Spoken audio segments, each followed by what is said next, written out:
Cerca de 1939 había alrededor de 50 espías japoneses aquí en Panamá y algunos de ellos se hacían pasar por pescadores. El jefe de ellos vivía aquí, en la Avenida B, y transmitía directamente a Tokio. ¿Por qué habían espías japoneses donde compramos carteras al por mayor? Descúbrelo en ¡Ponle la firma!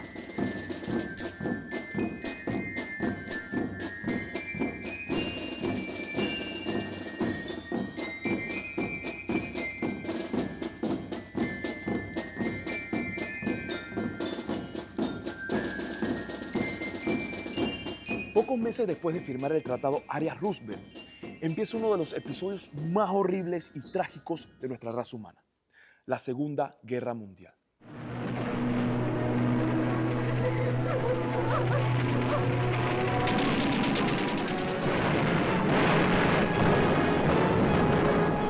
Millones mueren, soldados inocentes y el futuro de muchos países estaba en riesgo.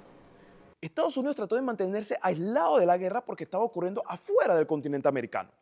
Pero los japoneses atacaron una flota naval estadounidense en Hawái llamado Pearl Harbor, matando a 2.403 estadounidenses de manera repentina.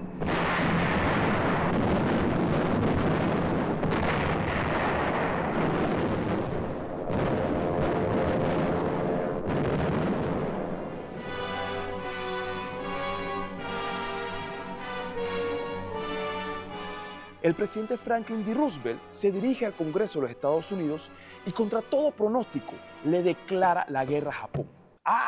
Pero adivinen quién más le declara la guerra a Japón y sin tener un ejército. Nosotros. Ricardo de la Guardia, presidente de Panamá, de este pequeño país, le declara la guerra a Japón en plena Segunda Guerra Mundial.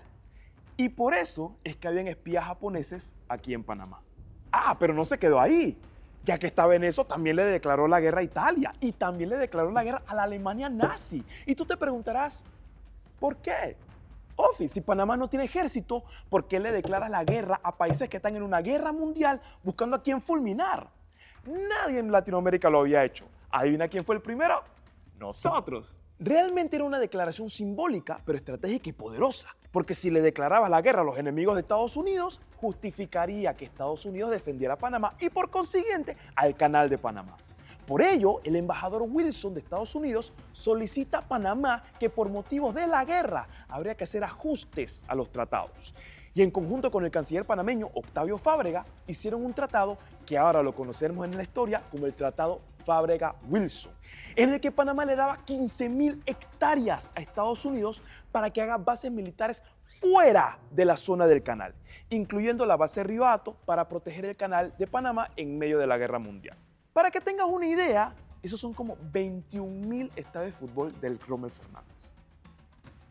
Igual nos iban a dar varias concesiones que son los famosos 12 puntos, que eran 12 cosas que Estados Unidos haría en Panamá por la cantidad de tierras que les íbamos a ceder temporalmente, como el alcantarillado, carreteras que construirían, restricción de la fuerza militar estadounidense, ceder las tierras del ferrocarril, en fin, varias cosas. Pero las tierras iban a revertir a Panamá un año después que terminara la guerra.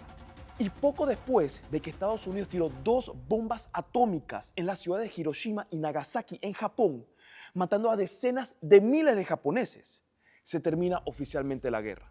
Y justo antes que expirara aquel término de un año, el Departamento de Estado de los Estados Unidos, que es como decir su Ministerio de Relaciones Exteriores, manifestó a Panamá que ellos querían un nuevo convenio para seguir teniendo las bases de Río Hato y otros 12 sitios: Jaque, Isla Grande, Isla del Rey, Las Margaritas, Pocrí, Punta Mala, Salud en Colón, San Blas, que es el nombre colonial de Gunayala, San José, Taboga, Taboguilla y Victoria.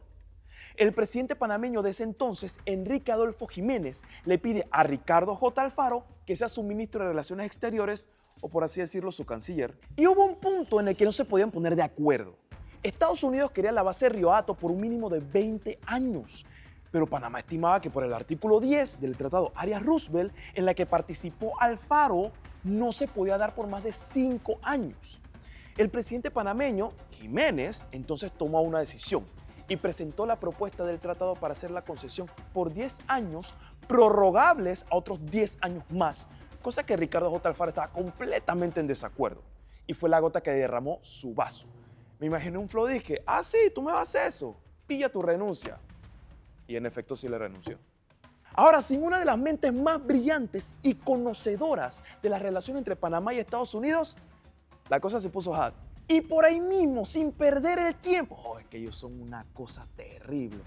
El presidente Jiménez nombró en la Cancillería de manera interina, o sea, por mientras, a Francisco Filós, que era el ministro de Gobierno y Justicia, para que hiciera el tratado como lo había propuesto Jiménez. Y se reunió con el embajador de Estados Unidos, el general Frank Hines. Entonces montaron el convenio de bases o el convenio de sitios de defensa, que en la historia lo conoceremos como el Tratado Filós-Hines, para extender las bases militares de Panamá más allá de la guerra. Se discutió en secreto y cuando salió a la luz pública y se presentó en la asamblea, todo el mundo estaba de acuerdo y nadie dijo absolutamente nada. Claro que no, o sea, por el amor de Jesucristo, los panameños, o sea, de una vez hicieron las manifestaciones. O sea, esto eran las más grandes que he visto desde que empecé a investigar de estos tratados. Cuando lo fueron a presentar en la asamblea, ya la Federación de Estudiantes de Panamá, el Frente Patriótico de la Juventud y otras organizaciones ya se estaban organizando para manifestarse en contra. El 12 de diciembre de 1947, a las 3 de la tarde, la campana institutora sonó. Los estudiantes salieron, se reunieron, discutieron lo que estaba pasando con el Tratado Filós-Hines y se organizaron para salir a las calles y manifestarse en contra.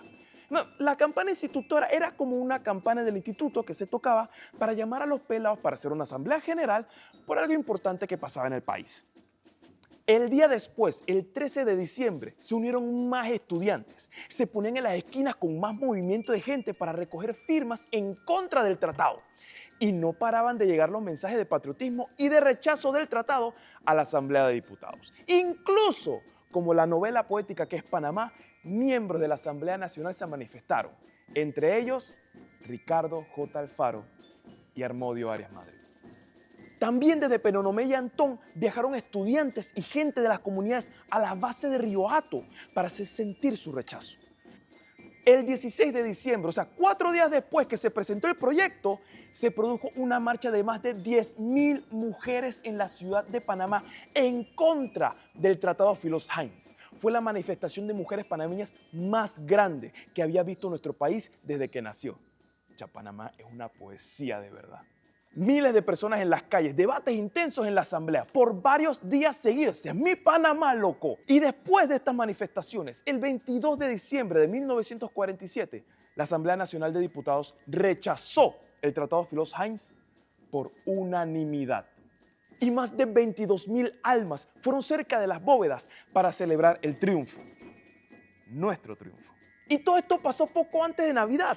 Y saben, creo que daría lo que fuera por estar en Panamá en ese tiempo, porque tuvimos el mejor regalo de todos, saber que no nos tenían que regalar nada, que nadie nos tenía que regalar lo que era nuestro. El rechazo del Tratado Filós-Hines es uno de nuestros primeros triunfos de la resistencia popular contra intereses extranjeros. Lo importante de este tratado no es que se rechazó, lo más importante de este tratado fue cómo se rechazó y por qué. Y eso fue por nosotros, por no dejarnos intimidar, por siempre formarnos y seguir intentando como Ricardo J. Alfaro, por organizarnos por las razones correctas como los estudiantes, por estar en unión y presentes como las mujeres panameñas. Ahora sabemos que aunque otras personas muy importantes y muy grandes quieran lograr ese tratado, se dieron cuenta que nosotros teníamos la pluma y a eso le ponemos la firma. Un abrazo y nos vemos en el siguiente episodio.